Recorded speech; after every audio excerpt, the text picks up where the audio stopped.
Hello বন্ধুরা, the box টিউবের নতুন এই ভিডিওতে আপনাদেরকে স্বাগত। আমাদের দেশ একটি কৃষি প্রধান দেশ এবং আমাদের অন্যতম একটি প্রধান খাদ্য হলো ভাত, যার কারণে যুগ যুগ ধরে আমাদের দেশ এবং পার্শ্ববর্তী দেশগুলোতে ধানের চাষ হয়ে আসছে। গবেষণায় দেখা যায় ৯,০০০ বছর পূর্বে এই দক্ষিণ এশিয়াতেই প্রথম ধানের চাষ শুরু হয়েছিল এবং পরবর্তীতে তা বিশ্বব্যাপী ছড়িয়ে পড়ে। বর্তমানে বিশ্বের মধ্যে সবচেয়ে বেশি ধান উৎপাদন করছে চীন ও ভারত। এর পরপরই রয়েছে Indonesia, Bangladesh, Thailand, Vietnam, Burma, Philippines, Cambodia ও পাকিস্তান। বন্ধুরা, আমাদের দেশে সাধারণত আমরা সমতল জায়গায় ধান চাষ করতে দেখি, কিন্তু আমরা অনেকে হয়তো জানি না যে বিভিন্ন পাহাড়ি অঞ্চলের উঁচু নিচু জমিতেও ধান চাষ হয়। অন্যান্য চাষের তুলনায় ধান চাষটা একটু আলাদা। যেমন এখানে তাপমাত্রা ২০ ডিগ্রি সেলসিয়াস থেকে ৩০ ডিগ্রি সেলসিয়াস লাগে। সেই সাথে অন্যান্য ফসলের চেয়ে এখানে ২ থেকে ৫ গুণ বেশি পানি দিতে হয়, আবার কখনো পানি অপসারণ করতে হয়। সব মিলিয়ে এখানে অনেক শ্রমের প্রয়োজন পড়ে। কিন্তু শ্রমের মূল্য বৃদ্ধি পাওয়ায় এবং কৃষি শ্রমিক শ্রেণীর কাজ করা লোকের সংখ্যা কমে যাওয়ায় বর্তমানে ধানের উৎপাদন খরচ বেড়ে গেছে। অপরদিকে কৃষকরা তৃণমূল পর্যায়ে ধানের বাজার মূল্য আশানুরূপ পাচ্ছেন না। তাই আমাদের দেশের ধান চাষিরা ধীরে ধীরে ধান চাষে আগ্রহ হারিয়ে ফেলছেন। বন্ধুরা, চলুন আজ আমরা দেখে আসি উন্নত দেশগুলো ধান উৎপাদনের এই সমস্যাগুলো সমাধানে কিভাবে উন্নত প্রযুক্তি ব্যবহার করছে এবং উৎপাদন খরচ কমিয়ে আনছে।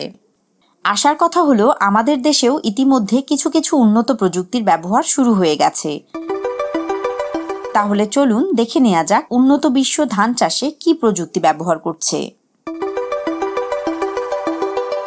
এখানে প্রথমে কনভেয়ার বেল্টের উপরে প্লাস্টিকের ট্রেগুলোকে রাখা হয়। এরপর লোডিং মেশিন থেকে এই ট্রেগুলোতে মাটি দেয়া হয়। মেশিনটি খালি হয়ে গেলে সেখানে আবার মাটি ঢেলে দেয়া হয়, আর ব্রাশের রোলগুলো ব্যবহার করা হয় ট্রের মাটিগুলো সমানভাবে ছড়িয়ে দেওয়ার জন্য।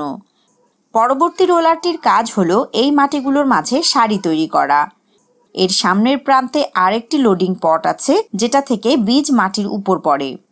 পটগুলো ফাঁকা হয়ে গেলে বীজ দ্বারা আবার এটাকে রিফিল করা হয়। এখানে বীজগুলো খুব সুন্দরভাবে আগের তৈরি করা সারির মাঝ বরাবর পড়তে থাকে। রোলার ব্যবহার করে এখানে মাটির লেভেলটাকে ঠিক রাখা হয়।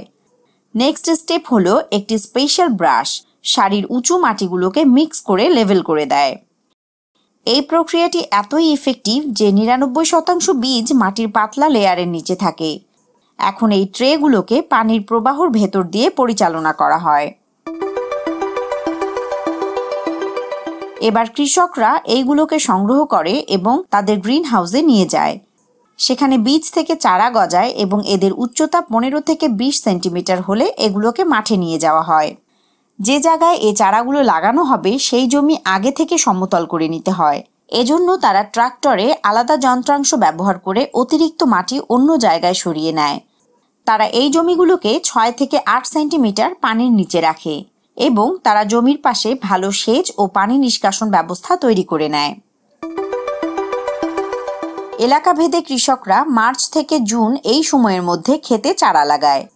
আর একটি গুরুত্বপূর্ণ তথ্য হলো ধান চাষে তারা কোনো রাসায়নিক সার ব্যবহার করে না। তাদের ধারণা ক্ষেতে পানির যে সেচ দেয়া হয় এ থেকেই ধান গাছ পর্যাপ্ত পরিমাণ পুষ্টি সংগ্রহ করতে পারে।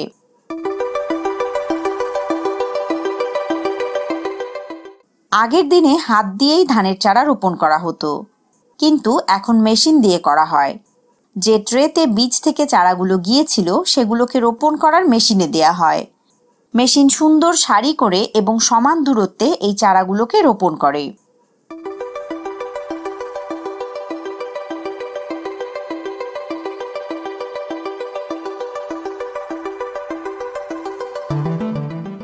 কৃষককে সবসময় পানির দিকে খেয়াল রাখতে হয়। এখানে আরেকটি লক্ষণীয় বিষয় হলো তারা কিছুদিন পর পর পানি চেঞ্জ করে, অর্থাৎ পুরাতন পানি বের করে দিয়ে আবার নতুন পানি দেয়।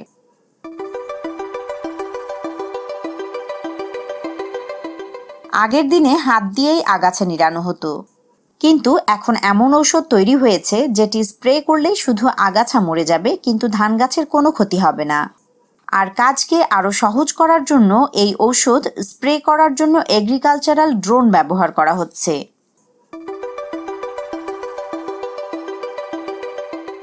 ধান যখন কিছুটা হলুদ বর্ণ ধারণ করে তখন পানি নিষ্কাশন করে ফেলা হয় এবং এই ধরনের উন্নত মেশিন দ্বারা ফসল তুলে আনা হয়।